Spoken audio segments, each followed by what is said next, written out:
ဟာတော့ကပညာရှိကြီးတယောက်ဟာပြဿနာတစ်ခုတည်းကိုပဲထပ်ခါတလဲညင်းညူနေကြတဲ့လူတစ်စုနဲ့တွေ့ကြရပါတယ်။ဒီနေ့မှာတော့သူတို့ရဲ့ညင်းညူတန်တွေကိုနားထောင်ပေးမဲ့အစားပညာရှိကြီးကသူတို့ကိုဟာတာတစ်ခုပြောပြလိုက်တဲ့အခါအားလုံးကတဟားဟားနဲ့ရေမောခဲ့ကြပါတယ်။အဲ့ဒီနောက်မှာတော့အဲ့ဒီလူကြီးကအဲ့ဒီဟာတာတစ်ခုကိုပဲထပ်ပြောပြပြန်ပါတယ်။ဒီတစ်ခါမှာတော့လူအနှဲငယ်လောက်ပဲပြုံးကြပါတော့တယ်။နောက်ဆုံးမှာတော့အဲ့ဒီလူကြီးကအဲ့ဒီဟာသားကိုတတိယအကြိမ်မြောက်ထပ်ပြောလိုက်ပေမဲ့ဘယ်သူမှမတုံ့ပြန်ကြတော့ပါဘူးအဲ့ဒီခါမှာတော့အဲ့ဒီလူကြီးကပြုံးလိုက်ပြီး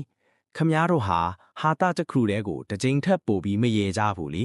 အဲ့ဒီတော့ပြဿနာတစ်ခုတည်းကိုပဲထပ်ခါကလေးညင်းညူနေုံနဲ့ဘာတွေများရလာမှာမို့လို့လဲလို့မေးလိုက်ပါတယ်ဒီပုံမြင်လေးရဲ့သင်ခန်းစာကတော့ဟာသားတစ်ခုကိုထပ်ခါတလဲနားထောင်ရင်ညင်းငွေလာသလိုပဲကိုယ့်ရဲ့မပြီးနိုင်မစည်းနိုင်တဲ့ညီးညူတန်တွေကလည်းပတ်ဝန်းကျင်ကလူတွေကိုစိတ်ကုံစေပါတယ်။နောက်ဆုံးအနေနဲ့ဘဝမှာတကယ်တိုးတက်ခြင်းရင်ဘာဖြစ်လို့လဲဆိုတဲ့မေးခွန်းပါတဲ့ရက်မနေပဲဘလို့ကြော်ဖြတ်မလဲဆိုတဲ့လက်တွေ့လှုပ်ဆောင်မှုစီကိုဥတီရမှာဖြစ်ပါတယ်။မိတ်ဆွေတို့ဟာပြဿနာတစ်ခုကိုဖြေရှင်းဖို့ဘာမှမလုပ်ဖ ೇನೆ ညီးညူနေုံတတ်ဆိုရင်ဘယ်ကိုမှရောက်သွားမှာမဟုတ်ပါဘူး။ကိုယ့်ရဲ့ညီးညူတန်တွေကိုတခြားသူတွေကအမြဲတမ်းတွန့်ကန်ပေးနေလိမ့်မယ်လို့မျှော်လင့်ပြီးအချိန်မဖြုံးပါနဲ့အဲ့ဒီအစားပြောင်းလဲမှုတစ်ခုဖြစ်လာအောင်အခုပဲလက်တွေ့အရေးယူဆောင်ရွက်လိုက်ပါလို့တိုက်တွန်းလိုက်ပါတယ်ခင်ဗျာ။